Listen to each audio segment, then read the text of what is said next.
चलतु स्टार्ट करिबा कोली आचार। एठी कोली आचार पई मु किछि गोटा मसला नेइची आ गुड़ नेइची तेंतुली को गरम पानी रे भिजेई कि नेइची। एठी सुखिला कोली को नेइची लूण पानी रे गोलेकी 3 दिन सुखेइथिली। एबे कड़ाई को गरम कर दबा, एथिरे किछि लंका दे दबा आ गोटा मसला सब दे दबा। सोरिष को छाड़ी अन्य मसला गुडाक दे देबे। देई ताको भल भाबरे गोळेई नबा। लो फ्लेम रे एमती भाजी नबा। मसलाटा एठी भाजी गलानी। एबे गैस को ऑफ करी सोरिष को दे दबा। सोरिष को देई किछ समय गोळेई नबा। एमती सोरिष पछरे देले सोरिषटा पिता लागी न थाए। एबे ग्राइंड कर नबा मसलाटी को। एठी मु जार को मसला गुडा को ट्रांसफर करी नउची। भल भाबे ताको ग्राइंड कर नबा। मसला को एठी पेसी नै जाईची आमे। एबे तेल को गरम कर नबा, सोरिष तेल सेथिरे ऑफ करी गैस को सेथिरे सुखिला लंका गुंड दे दबा। एहा द्वारा कोली आचार रे भल कलर आस्ताय। एबे हमर तेल रेडी हे गला। एबे गोटे कड़ाई नै जिबा, सेथिरे रखिथिबा गुड़ को दे दबा, तेंतुली रे रस दे दबा,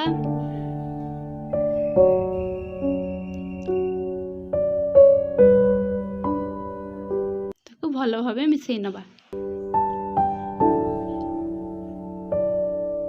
गुड़टा पूरा मेल्ट हवा पर्यंत एमती ताकू एपट सेपट करी मिसेई नबा। गुड़टा आमर मेल्ट ही गले सेथिरे जो कोली को नहीं थिले से कोली को दे दबा। इठी हे गलानी गुड़टा। एबे कोली को दे दबा। कोली दे भल भाबे मिसेई नबा।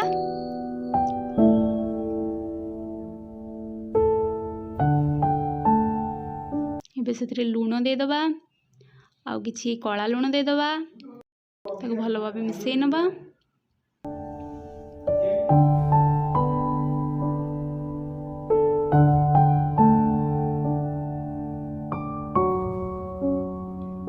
एबे सेथिरे गुंड मसला को दे दबा। एबे मु मसला गुंड अधा देबी आ अधा रखिबी लास्ट रे दबा पई। एबे ताको भल भाबे मिसेई नबा।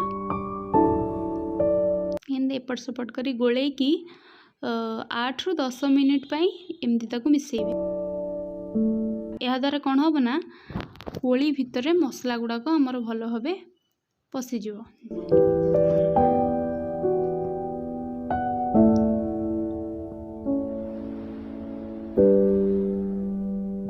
एठी हमर 10 मिनिट पाखा पाखी हे गलानी। एबे गैस को ऑफ कर दबा। एबे सेथिरे जो आमे गरम करके रखिथिले तेल से तेल को एबे सेथिरे दे दबा।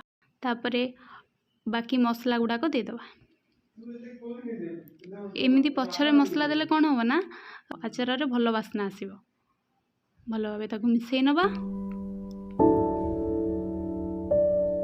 एठी मिसेई नै गले। एबे हे रेडी हे गला हमर खट्टा मीठा कोली आचार।